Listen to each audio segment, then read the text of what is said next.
Very good afternoon 8th class बच्चों। अज असी पंजाबी पाठ पुस्तक का पाठ 1 कविता जींदे रहन मेरे देश के लोग कविता की रिवाइज करांगी। बच्चों, जींदे रहन मेरे देश की कविता सुरजीत सिंह कौर, कवित्री सुरजीत सिंह कौर। जींदे रहन मेरे देश के लोग कविता की कवित्री का की नाम है सुरजीत सिंह कौर। इस कविता विच कवित्री ने अपने देश भारत की हरेक चीज़ की खैर मंगी है। वो नहीं चाहती कि उसके देश से कभी कोई फिराक पस्ती वर्गे फनीयर मूड़ के डंग मार के लोगों के मनां विच जहर भरन। बच्चों, अज असी पाठ 1 जींदे रहन मेरे देश के लोग कविता रिविजन करांगे। तुसीं सारे बच्चे इस वीडियो नूं भी देखो तो अपनी पंजाबी वीडियो नूं ध्यान नाल देखोगे। जींदे रहन मेरे देश के लोग, वसदे रहन मेरे वतन, वसती रे ये धरती सारी, मैके इसदी मिट्टी प्यारी, टैकन इसदे बाग बगीचे, चैकन इसदी चिड़ी जनोर, हर आफत नूं इस धरती दे लोक बहादुर लैंदे रोक, जींदे रहन मेरे देश के लोग। इस कविता की कवित्री सुरजीत सिंह कौर आखती है कि मेरे भारत देश के लोग हमेशा जींदे रहन, मेरे भारत देश के लोग हमेशा वसते रहन, मेरे भारत देश की धरती हमेशा वसती रहे तो इसकी जी मिट्टी है उस विच रंग बिरंगी फसलों की जी महक है वो महकती रहे। टैकन इसके बाग बगीचे तो इसके बाग बगीचे हमेशा चहकते रहन, हमेशा चहकते रहन, हरे भरे रहन। चैकन इसते चिड़ी जनोर ते बाग बगीचा दे विच चिड़ी ते जानवर हमेशा हसते खेडते रहन। हर आफत की हुंदी है मुसीबत। भारत देश के बहादुर लोग हर आफत नूं बड़ी बहादुरी दे नाल उसका मुकाबला करते हैं अते उसनूं रोक लैंदे हैं। मेरे भारत देश के लोग हमेशा जींदे रहन। पहला प्रश्न है बच्चों, ये कविता किसकी रचना है? किसकी रचना है बच्चों? सुरजीत सिंह कौर। किसकी रचना है? सुरिंदरजीत कौर। किसकी रचना है? सुरिंदरजीत कौर। ये कविता किहड़े देश नाल संबंधित है? किहड़े देश नाल संबंधित है बच्चों? भारत देश नाल। किहड़े देश नाल संबंधित है? भारत देश नाल। बाग बगीचे बारे कवित्री की आखदी है? बाग बगीचे बारे कवित्री की आखदी है कि बाग बगीचे हरे भरे रहन। की आखदी है कि बाग बगीचे हरे भरे रहन। अपने देश की मुसीबत नूं कौन रोक लैंदे हन? कौन रोक लैंदे हन बच्चों? देश के बहादुर लोग। कौन रोक लैंदे हन? देश के बहादुर लोग। इसी बच्चों पहले पैरे के प्रश्न उत्तर। ये बच्चों चित्र वेखो। भारत देश के उच्चे उच्चे पहाड़, सूरज, पर्वत, दरिया, हरे भरे पेड़ पौधे।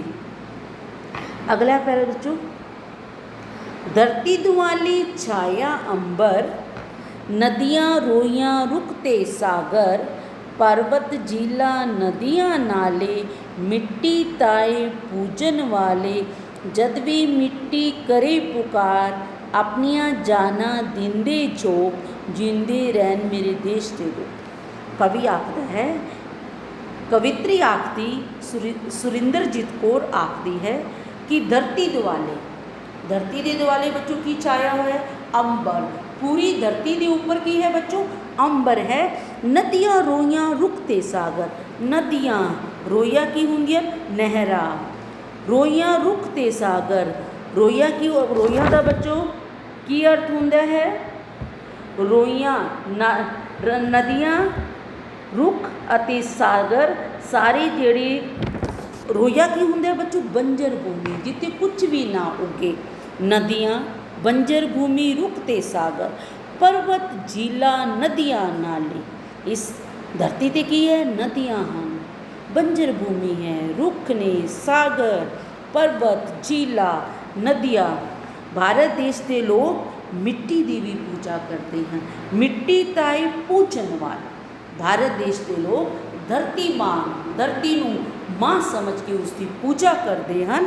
जद भी मिट्टी करे पुकार, जदों भी भारत देश की मिट्टी पुकार करती है अपनिया जाना दिन दे बाद, जदों भी भारत देश से कोई मुसीबत आती है तो धरती माँ पुकार करती है कि भारत देश के लोग अपनी जाना नूं वार देंदे हैं, अर्थात अपना बलिदान देने लई हमेशा तैयार रहते हैं।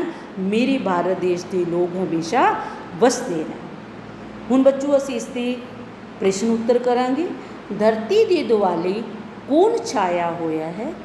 की छाया होया है बच्चों? अंबर। की छाया होया है? अंबर। इस काव टोटे विच किहड़े कुदरती साधना का जिक्र आया है? किहड़े कुदरती साधना जिक्र आया है? नदियाँ रुख सागर पर्वत झीला आदि। इस काव टोटे विच किहड़ी पर्वत झीला नदियाँ रुख सागर। अंबर अते रोइयां शब्दां दे अर्थ लिखो। अंबर का की अर्थ है बच्चों? आसमान। रोइयां दा जिथे कुछ भी उग ना सकता। अंबर का की अर्थ है? आसमान। रोइयां जिथे कुछ भी ना उग सकता होवे। जदों धरती माँ पुकार करती है तो बहादुर लोग की करते हैं?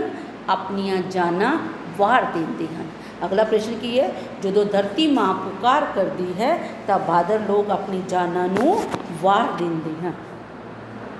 तीजा प्रश्न, फिरकू फनीर डंग चलाए नस नस अंदर जहर फैलाए, मिट्टी दी दे छाले छाले, फसला फुल बाग बुलाए, सूए मांदरिया बिन दसो, कौन लवे सप्पा नूं रोक, जींदे रहन मेरे देश के लोग। फनीर किसनूं? फनीर फिरकू। फिरकू की होंदे हैं बच्चों? जिहड़े लोकां दे विच जात पात दा भेदभाव पैदा करके लोकां दे विच मन दे विच गलत भावनावां नूं पैदा करते हैं। फिरकू फनीर डंग चलाए, जिहड़ी जात पात का भेदभाव पैदा करके लोगों के अंदर डंग चलाते हैं। नस नस अंदर जहर फैलाए, तो लोगों के मन के विच की फैलाते हैं? जहर फैलाते हैं। उन्हां लोगों नूं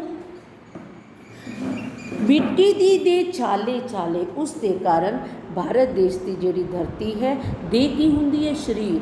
उसका शरीर की हो गया है? छाले छाले हो गए, उस शरीर ते जख्म हो गए हैं।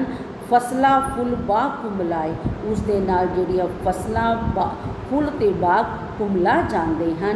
सोए मांदरिया बिना दसो, कौन लवे सप्पा नूं रोक। मांदरिया कौन होंदे हैं बच्चों? जिहड़े सप्पा नूं डक नूं रोक सकते हैं। तो कवि आखदा है दसो कि सूए बांदरियां नूं कौन रोक सकता है, मेरे भारत देश के लोग हमेशा जींदे हैं। हुण बच्चों इसका पहला प्रश्न है, फनीर किसनूं किया गया है? किसनूं किया गया? जिहड़े लोकां दे विच नफरत पैदा करते हैं, जिहड़े लोकां दे विच नफरत पैदा करते हैं। दूजा प्रश्न है बच्चों, जहर फैलन नाल धरती माँ का शरीर किवें हो जाता है? जहर फैलन नाल धरती माँ का शरीर किवें हो जाता है?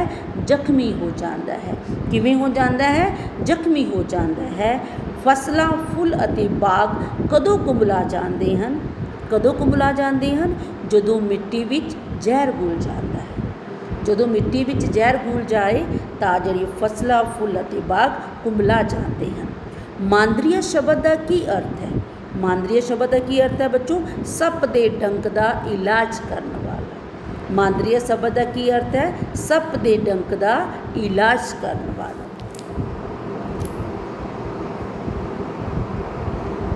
अगला है बच्चों चौथा पैरा, मैं लोकां दी मंगा खैर, रैन दियां ना दिल विच बैर, खैर मंगा दरियावां दी, दियां पुत्रा मावां दी, बाबल भैन भरावां दी। इस दी खैर जूझदे पढ़िए, हिंदी दी खैर ते परम श्लोक, जींदे रहन मेरे देश दे लोग। इस कविता दी कवि, इस कविता दी कवित्री की आखदी है, मैं लोकां दी खैर मंगदी हाँ। खैर की हुंदा? राजी खुशी मंगनी हाँ। ਤੇ ਮੈਂ ਲੋਕਾਂ ਦੇ ਦਿਲਾਂ ਵਿੱਚ ਕੀ ਨਹੀਂ ਰਹਿਣ ਦੇਣਾ? ਵੈਰ, ਵਿਰੋਧ, ਨਫ਼ਰਤ, ਇਹਨਾਂ ਨੂੰ ਮੈਂ ਖਤਮ ਕਰਨਾ ਹੈ। ਖੈਰ ਮੰਗਾ ਦਰਿਆਵਾਂ ਦੀ, ਕਵਿਤਰੀ ਕਿਸ ਕਿਸ ਦੀ? ਰਾਜੀ ਖੁਸ਼ੀ ਮੰਗਦੀ ਹੈ ਦਰਿਆਵਾਂ ਦੀਆਂ, ਧੀਆਂ ਪੁੱਤਰਾਂ ਦੀ, ਮਾਵਾਂ ਦੀ, ਬਾਬਲ ਕੀ ਹੁੰਦਾ? ਪਿਤਾ ਦੀ, ਭੈਣ ਭਰਾਵਾਂ ਦੀ।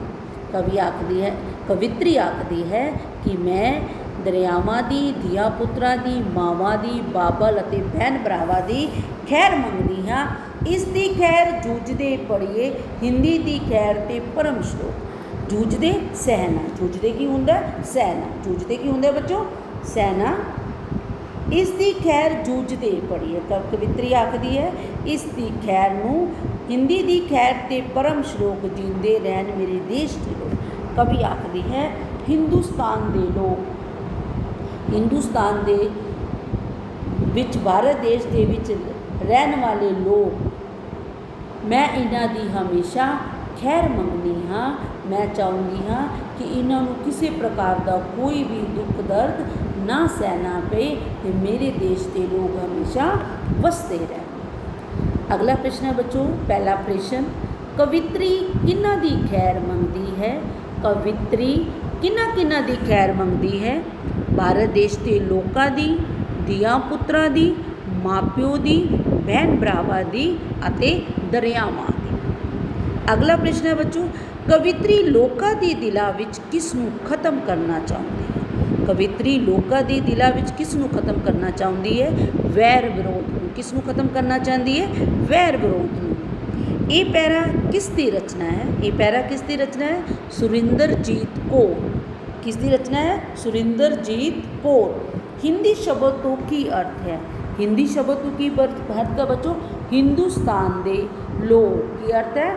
ਹਿੰਦੁਸਤਾਨ ਦੇ ਲੋਕ। ਬੱਚੋ ਔਖੇ ਸ਼ਬਦਾਂ ਦੇ ਅਰਥ ਅਸੀਂ ਨਾਲ ਨਾਲ ਵੀ ਕੀਤੇ ਹਨ, ਇੱਕ ਵਾਰੀ ਅਸੀਂ ਦੁਬਾਰਾ ਤੋਂ ਵੀ ਕਰਾਂਗੇ। ਟੈਕਨ ਕੀ ਹੁੰਦਾ? ਹਰੇ ਭਰੇ। ਟੈਕਨ ਹਰੇ ਭਰੇ। ਰਹਿਣ, ਹਰੇ ਭਰੇ ਰਹਿਣ। ਜਨੌਰ ਜਾਨਵਰ, ਜਨੌਰ ਜਾਨਵਰ। ਆਫਤ ਮੁਸ਼ਕਲ, ਆਫਤ ਮੁਸ਼ਕਲ। ਰੋਈਆਂ ਜਿੱਥੇ ਕੁਝ ਵੀ ਨਾ ਉੱਗੇ, ਪੁਕਾਰ ਕਰੇ ਬੁਲਾਣਾ, ਪੁਕਾਰ ਕਰੇ ਬੁਲਾਵੇ। ਜਾਨਾ ਝੋंक देना, जिंदगी वार देना, जाना झोंक देना, जिंदगी वार देना। फिरको फिराक पस्ती, फिरको फिराक पस्ती। जात पात जहर फैलाना, फिरको फिराक पस्ती, जहर फैलाना। जहर फैलाने का क्या अर्थ है बच्चों? नफरत पैदा करना, नफरत करनी। दे शरीर, दे शरीर। छाले छाले होना, जख्मी होना। मांदरी सप दे डंक दा इलाज करने वाला। सलामती बाबल, सलामती बाब, खैर सलामती बाबल पिता, बाबल पिता। जूझदे जदों जहद कर, सहन करना। हिंदी हिंदुस्तान दे वसने। ਇਹ ਸੀ ਬੱਚੋ ਸਾਡੀ ਅੱਜ ਦਾ ਵਿਸ਼ਾ, ਜਿੰਦੇ ਰਹਿਣ ਮੇਰੇ ਦੇਸ਼ ਦੇ ਲੋਕ ਕਵਿਤਾ ਦੇ ਕਾਵਿ ਸਤਰਾਂ 'ਤੇ ਆਧਾਰਿਤ ਪ੍ਰਸ਼ਨ ਉੱਤਰ।